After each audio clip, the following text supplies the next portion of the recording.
स्वागत है आपका मेरे इस चैनल द इंडियन अकेडमी पे। और ये है मेरा पार्ट 16।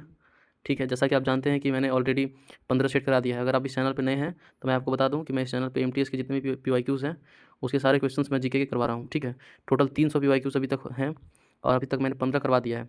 अगर आपने नहीं देखा है तो मेरे चैनल पर जाइए, प्लेलिस्ट बना होगा एसएससी एमटीएस पीवाईक्यू सीरीज़ करके, आप उसको सारा जितने भी वीडियो अपलोड हैं आप देख लीजिए और चैनल को सब्सक्राइब भी कर लीजिए ताकि एग्ज़ाम से पहले मैं सारे पीवाईक्यूज़ को सॉल्व करा दूँगा। ठीक है, तो एक दिन में कम से कम 3-4 वीडियोज़ मैं अपलोड करूँगा, तो आप उसको देखो, अपने जीके के पार्ट को स्ट्रॉन्ग करो, क्योंकि एमटीएस विदाउट जीके क्लियर नहीं होगा। ठीक है, और सबसे बेहतर तरीका है जीके को मजबूत करने का कि जितना प्रैक्टिस कर सकते हो, और पीवाईक्यू से बेहतर प्रैक्टिस आपको कहीं नहीं मिलेगा। ठीक है, तो आप मेरे साथ बस प्रैक्टिस करिए, 10-15 मिनट का वीडियो रहेगा। ठीक है, मैं जो चीज़ नोट करा रहा हूँ यहाँ पे नोट करिए। ओके, फिर आपको एग्ज़ाम में बहुत ही ज़्यादा जो स्कोर है ना वो बहुत ही बेनिफिट मिलेगा आपको, स्कोर बूस्ट होगा आपका। ओके, चलिए स्टार्ट करते हैं। कह रहा है कि in September 2023 which chief minister of an Indian state won the Lee Lee Kuan Yew exchange fellowship for his distinguished contribution to public service, यानी कि अपने विशिष्ट योगदान के लिए पब्लिक सर्विस के क्षेत्र में किस स्टेट के चीफ मिनिस्टर को ली क्वान यू जो फेलोशिप है ना वो मिला है। तो देखिए, ये नाम से ही ऐसा मतलब फीलिंग आ रहा है कि भाई ये नॉर्थ ईस्ट टाइप का है ना, ली क्वान यू। तो भाई शिवराज सिंह चौहान तो एमपी के हैं, योगी आदित्यनाथ यूपी से हैं, नवीन पटनायक उड़ीसा के हैं, तो हेमंत बिश्वा शर्मा कहाँ के हैं? असम के हैं, तो असम से ये रिलेटेड है। ओके, नाम से ही समझ में आ रहा है इसको, तो ये हेमंत बिश्वा शर्मा को मिला है। चलिए, कह रहा है कि Gulbarga and Bidar style of architecture was patronise by which of the following dynasties. देखिए, आपका जो गुलबर्गा और बीदर है ना वो स्टाइल, वो किस डायनेस्टी से रिलेटेड है या पेट्रोनाइज्ड है? तो ये आपका बहमनी डायनेस्टी, ये इसका राजधानी भी रहा है। ठीक है, आपका गुलबर्गा। ये बहमानी डायनेस्टी का संस्थापक कौन था आपका? तो बहमन शाह था। ये किस डायनेस्टी के समकालीन है? तो ये आपका विजयनगर। ठीक है, ये विजयनगर के समकालीन था आपका बहमनी डायनेस्टी। ओके, चलिए, अब कह रहा है कि which food is a good source of no of complete protein, मतलब कौन सा जो इसमें फूड है ना जो कि कंप्लीट प्रोटीन देता है। तो देखिए, शरीर जो है ना 9 अमीनो एसिड नहीं बनाता है, जो 9 अमीनो एसिड इंपॉर्टेंट होता है शरीर के लिए, वो शरीर खुद से नहीं बनाता है। तो वो कहाँ मिलता है ये 9 अमीनो एसिड? तो ये आपके नॉन वेजिटेरियन चीज़ों से मिलता है, जैसे अंडा हो गया, मुर्गा हो गया, ठीक है, आपका मछली हो गया, ये सब चीज़ों से आपका जो है ये 9 अमीनो एसिड्स मिलते हैं। ओके, तो आपका एक्स जो हो जाएगा वो सही हो जाएगा। इसमें कंप्लीट प्रोटीन होता है, मतलब जो भी आप नॉनवेज खाओगे ना तो आपके शरीर को कंप्लीट प्रोटीन मिलेगा, इसलिए डॉक्टर जो है रिकमेंड करते हैं नॉनवेज खाने को। ये समझ में जाता आएगा आपको। कह रहे कि चट्टान मिट्टी का वो जो गुणधर्म है जो तरल पदार्थों को उसके माध्यम से प्रभावित होने की क्षमता को इंगित करता है, तो क्या कहलाता है वो? तो ये कहलाता है पारगम्यता, यानी कि परमिएबिलिटी। ओके, चलिए, कह रहा है कि निम्नलिखित में से कौन प्रार्थना समाज से संबंध नहीं था, यानी कि प्रार्थना समाज से संबंधित कौन नहीं है? तो देखिए, प्रार्थना समाज का संस्थापक 3 लोगों को माना जाता है, आरजी भंडारक, गोविंद रानडे और आत्माराम पांडुरंग। इसमें मेन ये है। ठीक है, 1867 में बॉम्बे में इसका क्या हुआ था? स्थापना हुआ था। इसमें महात्मा गांधी संबंधित नहीं है। चलिए, अब कह रहे हैं कि हवा और राष्ट्रीय रक्षा निम्नलिखित में से किस प्रकार की वस्तुओं के उदाहरण है? देखिए, अब हवा जो है ये तो सबके लिए है ना, ऐसा तो नहीं है कि किसी निजी के लोग के लिए है या फिर क्लब में है। ठीक है, ये तो सार्वजनिक वस्तु है, तो ये आपका सही हो जाएगा। चलिए, अब कह रहे हैं कि कैप्टन हॉकिंस जो है किसके शासनकाल के दौरान भारत का दौरा किया था? तो कैप्टन हॉकिंस कब आया था? तो 1609 में आया था। तो 1609 में कौन था भारत का मुगल शासक? तो आपका जहांगीर था। ठीक है, वो जेम्स प्रथम इसको भेजा था। ठीक है, जेम्स प्रथम, ये इंग्लैंड का क्या था? तो प्रधानमंत्री था। चलिए, अब कह रहे हैं किस प्रकार के अणु जो है ना द्विध्रुवीय अनोनीय क्रिया दर्शाते हैं? भाई इंग्लिश देखते हैं यार। कह रहे हैं कि कौन सा मॉलिक्यूल्स है जो डाइपोल का इंटरेक्शन दिखाता है? तो देखिए, वो डाइपोल आपके होते हैं परमानेंट डाइपोल। ठीक है, परमानेंट डाइपोल। तो हाँ, ये देखिए, मॉलिक्यूल्स पोसेसिंग परमानेंट डाइपोल्स, ये आपके इंटरेक्शन दिखाते हैं इनके मॉलिक्यूल्स। ठीक है, परमानेंट डाइपोल्स के। कह रहे हैं कि Mahatma Gandhi Kashi Vidyapith was founded by Shiv Prasad Gupta and Bhagwan Das in the year. देखिए, आपका जो महात्मा गांधी काशी विद्यापीठ है ना, ये कहाँ है आपका? तो ये बनारस में है आपका। ठीक है, चलिए, ये आपका कहाँ है? तो बनारस में है, बनारस में है। तो ये जो इसका स्थापना कौन किया था? तो शिव प्रसाद गुप्ता और भगवान दास ने किया था। तो कब किया था? तो ये 1921 में महात्मा गांधी काशी विद्यापीठ की स्थापना की थी। ठीक है, चलिए, 1921। अब कह रहा है कि from which of the following countries was the concept of the fundamental duties borrow. देखिए, आपका जो मौलिक कर्तव्य है ना हम लोग कहाँ से बोरो किए हैं? तो ये आपका यूएसएसआर से, यानी कि रसिया से, यूएसएसआर।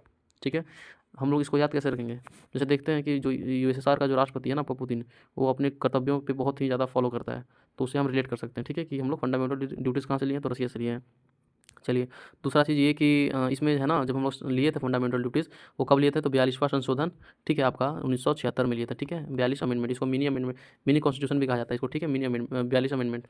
और इसमें हम लोग उस टाइम हम लोग सिर्फ 10 मौलिक कर्तव्य लिए थे, लेकिन हम लोग के पास कितने टोटल मौलिक कर्तव्य थे? 11 हैं, लेकिन हम लोग 42वां संशोधन में सिर्फ 10 ही मौलिक कर्तव्य लिए थे। तो 11वां जो मौलिक कर्तव्य है ना हम लोग 86 अमेंडमेंट, ठीक है, 86 अमेंडमेंट 2002 में ऐड किए थे। ओके, 11th के रूप में। और वो क्या था? जो 11th अमेंडमेंट, 11th आपका जो फंडामेंटल ड्यूटी है वो क्या है? तो 11th फंडामेंटल ड्यूटी है आपका कि 6 से 14 वर्ष के बच्चों को फ्री एजुकेशन। ठीक है, फ्री एजुकेशन। ओके, चलिए इसका आर्टिकल क्या है, तो 21A है, ये भी इंपॉर्टेंट है, 21A। चलिए अब कह रहा है कि Darshana Jhaveri a famous Manipuri dancer was awarded as the Padma Shri in which of the following years. जो आपकी दर्शना झावेरी है ना, ये आपकी मणिपुरी डांसर है, पहले ये नोट कर लीजिए आप। ओके, क्योंकि दर्शना झावेरी के बारे में बहुत क्वेश्चन करता है। दूसरा बात ये है कि इनको पद्मश्री कब मिला है, 2002 में, ये भी आप नोट कर लीजिएगा, क्योंकि इनसे क्वेश्चन पूछता है। ओके, तो 2002 में इनको पद्मश्री मिला है दर्शना झावेरी को। कह रही कि for how many days in the Chhath Puja celebrated. देखिए छठ पूजा आपका कहाँ का फेस्टिवल है, तो बिहार का बहुत ही फेमस फेस्टिवल अभी आने वाला भी है। तो इसका आंसर आप लोग दोगे, क्योंकि छठ पूजा बहुत प्रसिद्ध है, हर मतलब झारखंड बिहार के लोग तो, यूपी के लोग तो जानते ही होंगे। इसलिए आप कमेंट सेशन में छठ पूजा कितने दिनों तक मनाया जाता है और क्या क्या उसमें जैसे आपका पहला दिन क्या होता है, सेकंड दिन क्या जो भी होता है ना, तो सबका नाम के साथ, ठीक है, डिटेल बताना है आपको। तो इसका आंसर आप कमेंट में दीजिएगा मुझे। चलिए कह रहा है कि the Maukharis ruled over dash in western Uttar Pradesh which later on replaced Pataliputra as the political centre of the northern India. देखिए मॉकरीज जो है ना, वो कहाँ रूल करते हैं, आपके वेस्टर्न उत्तर प्रदेश में, जो बाद में आपके पाटलिपुत्रा को उसका सेंटर बना दिया जाता है नॉर्दर्न इंडिया का, ठीक है, उत्तरी भारत का।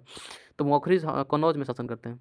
ओके, आपका उत्तर प्रदेश में कन्नौज, वेस्टर्न यूपी में है, तो आपका वहाँ कहाँ शासन करते हैं मॉकरीज लोग, तो कन्नौज में करते हैं, ठीक है। चलिए कह रहा है कि किशोरी अमोनकर जो है one of the finest classical singer of Hindustani music. देखिए भारत में 2 म्यूजिक हैं, पहला हिंदुस्तानी म्यूजिक, ठीक है, दूसरा कार्नेटिक म्यूजिक, ठीक है। चलिए तो कह रहा है कि हिंदुस्तानी म्यूजिक किससे रिलेटेड है, कौन, किशोरी अमोनकर, तो वो किस स्टेट से हैं, तो आपके महाराष्ट्र से हैं, ठीक है। चलिए महाराष्ट्र से हैं किशोरी अमोनकर। अब कह रहा है कि इसमें जो है आपका सेल ऑर्गेनेल्स है, और इसका फंक्शन क्या करता है। देखिए हम लोग जानते हैं कि माइटोकॉन्ड्रिया है ना, ये आपका क्या करता है, तो माइटोकॉन्ड्रिया आपका करता है ATP, जनरेट ATP, ये सही है। तो माइटोकॉन्ड्रिया जनरेट ATP करता है। और वैक्यूल्स क्या करते हैं भाई, तो वैक्यूल्स करते हैं कि are storage stacks of liquid और लिक्विड कंटेंट्स, ठीक है। तो सही बात है, ये भी सही है आपका, यानी कि आपका जो है ना माइटोकॉन्ड्रिया आपका ATP जनरेट करता है, तो यानी कि दूसरा, तो डी का दूसरा किसमें है, इसमें है, यानी कि ये आपका गलत हो जाएगा। चलिए अब कह रहा है कि वैक्यूल्स, ठीक है, तो वैक्यूल्स क्या स्टोर करता है आपको, तो लिक्विड सॉलिड चीज़ स्टोर करता है, सही चीज़ है भाई, रिक्तिकाएँ इसको बोलते हैं वैक्यूल्स को।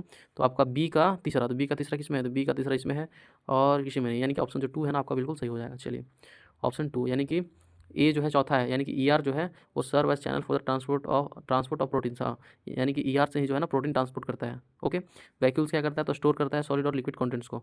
गोल्जी एपेरॉन्स क्या करता है, तो भाई for packaging of material synthesise near the ER, ठीक है। और आपका माइटोकॉन्ड्रिया क्या करता है, तो जनरेट ATP, यानी कि ATP जैसे ऊर्जा जिसको मिलता है ना, इसको ऊर्जा घर भी कहते हैं माइटोकॉन्ड्रिया को। ओके, चलिए क्योंकि ऊर्जा बनाता है, ATP बनाता है, ठीक है। चलिए ATP से ही ऊर्जा मिलता है ना। ओके, आगे कह रहा है कि आइडेंटिफाई द इनकरेक्ट पेयर नॉर्वेस्टर्स, इसको क्या बोलते हैं, नॉर्वेस्टर को बोलते हैं काल बैसाखी, ठीक है। आप हिंदी में देख लीजिए, हिंदी में आप रिलेट करोगे। देखिए नॉर्वेस्टर्स को क्या बोलते हैं लोग, काल बैसाखी, ये आपका क्या है, थंडर स्टॉर्म है, यानी कि भूकंप है। तो ये पश्चिम बंगाल में होता है, प्रीवियस ईयर पेपर में पूछा था कि काल बैसाखी कहाँ होता है, तो आपका पश्चिम बंगाल में। ओके, तो ये सही है आपका। बारदौली छिड़ा ये असम में भी होता है, सही है।